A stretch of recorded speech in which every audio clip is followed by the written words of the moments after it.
Welcome to another episode of Wisdom Teachings with your host, that's me, David Wilcock. Wow, what we're starting to get into now is taking this to a whole new level. We're going to be going through, again, the discussion about the secrecy, the working group known as Majestic 12. This is allegedly a photograph of Eisenhower meeting with the original 12, part of this secret compartmentalized program that allegedly, as we said in the previous episode, developed a treaty with extraterrestrials called 𝗪𝗏. And I said, let's see if there's any way to prove that these extraterrestrials are really out there. And one of the things that Richard C. Hoagland is really focused on is off-planet extraterrestrial archaeology. And that evidence is pretty strong. A lot of people don't realize how strong it really is. So in the last episode, we mentioned the incredible work of Joseph Skipper. His Mars Anomaly Research website is huge. He's got so many different things. He's so meticulous. He's gone through and found evidence of architecture on the moon, architecture on Mars, architecture under the ocean. He's used Google Earth, Google satellite imagery, and found all kinds of really interesting stuff. And his work is widely being plagiarized and stolen and put in videos and websites with no credit.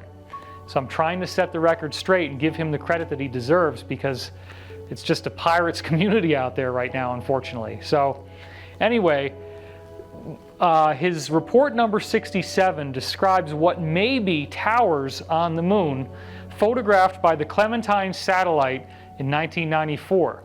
In the original version of this website, version 1.5, there was a browser where you could enter in latitude and longitude coordinates, and you would start seeing things like this. Notice that this area again is totally blurred out, and this would be a massive, massive object if it is in fact not just something that they did for no reason. But we have witnesses like Donna Hare who have come forward and said that it was her job to white out images on the moon and UFOs in photographs from NASA.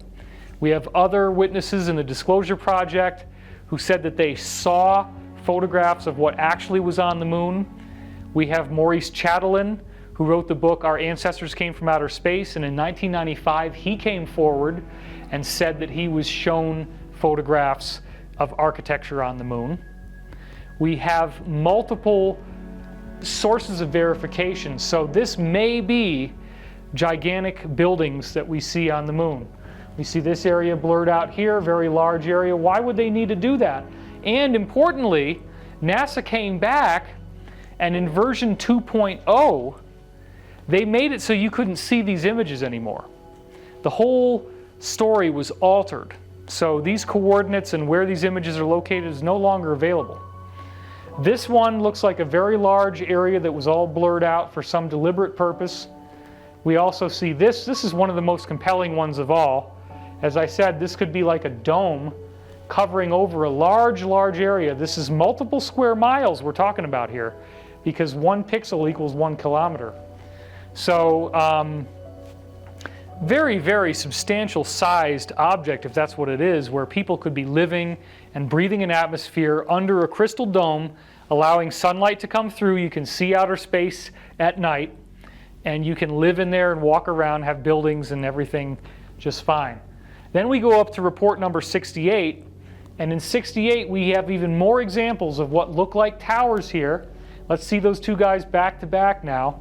Sure enough, looks like something's there to me.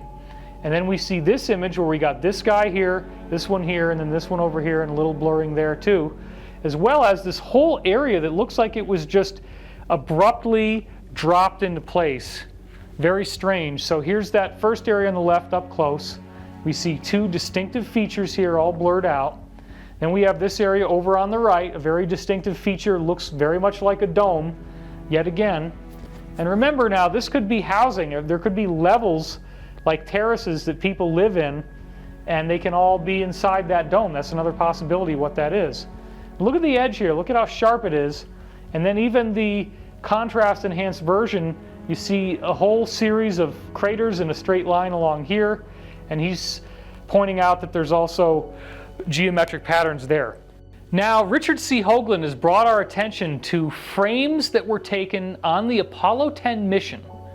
And you can order these frames from NASA, and you get a big glossy print in a nice manila envelope, and you pull it out, and certain numbers were all black.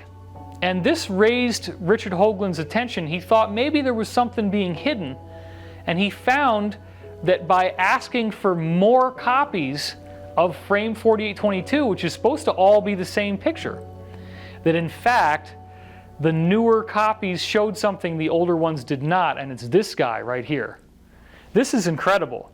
As I said, if you wanted to build kind of like a huge base, you'd want to have empty space between the wings so that everybody's got a room with a view.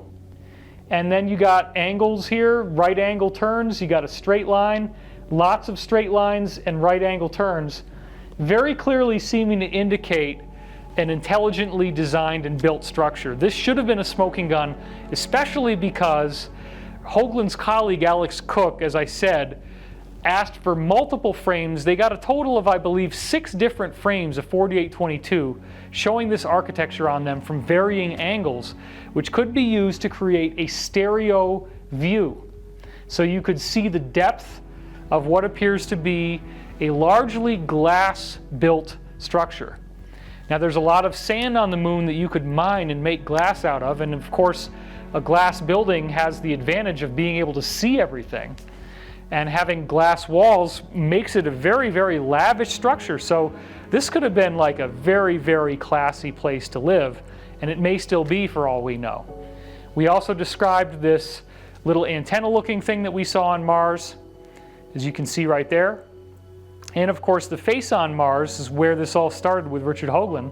He was working as a correspondent for Walter Cronkite on television, talking about space-related issues, including the Apollo missions. And then this image comes out in a frame 35A72 taken by Viking in 1976. And what we see here is a very curiously human face. And as further investigations of this face have continued, we find out that sure enough, it's got bilateral symmetry. Both sides have the same kind of headdress around it. It has eyes on both sides. This mouth continues to both sides, and the nose even appears to have nostrils. Now the thing is, though, that this would be about 1.5 miles wide. So this is an enormous, enormous object, and it may have been, again, a place where people could live. Additionally, if you go to the immediate southwest of this site, you see this, which is a huge, probably 2 mile wide, 5-sided pyramid. I'm sorry, but that's not a mountain, and it's not going to be carved by asteroids and meteor hits. What we're seeing here is very sharp edges. You can see the geometry of the edges. Buttresses down here, that's where you have to build this extra strength into the structure to be able to hold up all the stuff in the middle.